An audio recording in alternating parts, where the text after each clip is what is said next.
Cancer ചികിത്സയ്ക്കിടെ മുടി നഷ്ടപ്പെട്ട രോഗികൾക്ക് വിഗ് നിർമ്മിക്കുന്നതിന് സ്വന്തം മുടി ദാനം ചെയ്തിരിക്കുകയാണ് വെങ്ങാട് ഡൽഹി ഇന്റർനാഷണൽ സ്കൂളിലെ 6ാം ക്ലാസ് വിദ്യാർത്ഥിയായ ദയ. കേശദാനത്തിലൂടെ സാമൂഹ്യ പ്രതിബദ്ധതയുടെ പുത്തൻ മാതൃക തീർത്തിരിക്കുകയാണ് ഈ കൊച്ചുമിടുക്കി. ഇരുമ്പിളിയം കോഞ്ചത്ത് ശ്രീജിത്തിന്റെയും സുവർണ കൃഷ്ണന്റെയും മകളാണ്.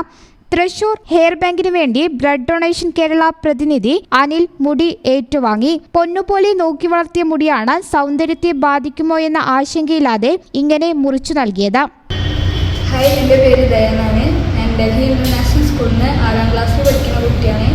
ഞാൻ ഈ ക്യാൻസർ മുടി ചുരുട്ടതിനെ പറ്റി കുറേ കേട്ടിട്ടുണ്ട്. അപ്പം മുടി കൊടുക്കണം എന്നുണ്ടായിരുന്നു. അപ്പോൾ കൊടുക്കാൻ പറ്റി. അപ്പോൾ നല്ല സന്തോഷമുണ്ട്.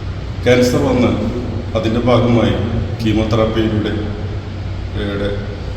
മുടി നഷ്ടപ്പെട്ട ആളുകൾക്ക് നമ്മുടെ തൃശ്ശൂർ ഹെയർ ബാങ്കിൽ മുടി ഒത്തിരി പുതിയ തലമുറ മുടി വേണ്ടി ഡൊണേറ്റ് ചെയ്യുന്നു.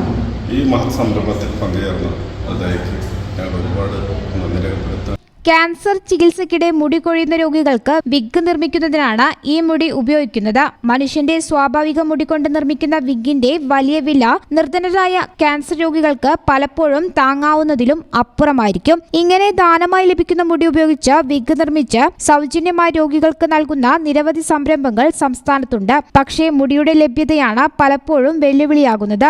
ദയയെപ്പോലുള്ള പുതിയ തലമുറ കേശദാനത്തിലേക്ക് വരുന്നതോടെ കൂടുതൽ പേർക്കാണ് ഇത് ആശ്വാസമാകുന്നത്.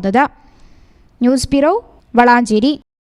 നിങ്ങളുടെ വിവാഹാഘോഷങ്ങളെ ബജറ്റിലൊതുക്കാൻ ചാസിയ സിൽക്സ് നിങ്ങൾക്കായി ഒരുക്കിയിരിക്കുന്നു മംഗൾ വെഡിംഗ് ഫെസ്റ്റ്. ഇനി ചാസിയിൽ നിന്നും പർച്ചേസ് ചെയ്യാം മനസ്സിനിണങ്ങും വിലയിൽ തന്നെ. പട്ടുപോലെ പവിത്രമായ ഹൃദയബന്ധം. ചാസിയ സിൽക്സ്, വളാഞ്ചേരി.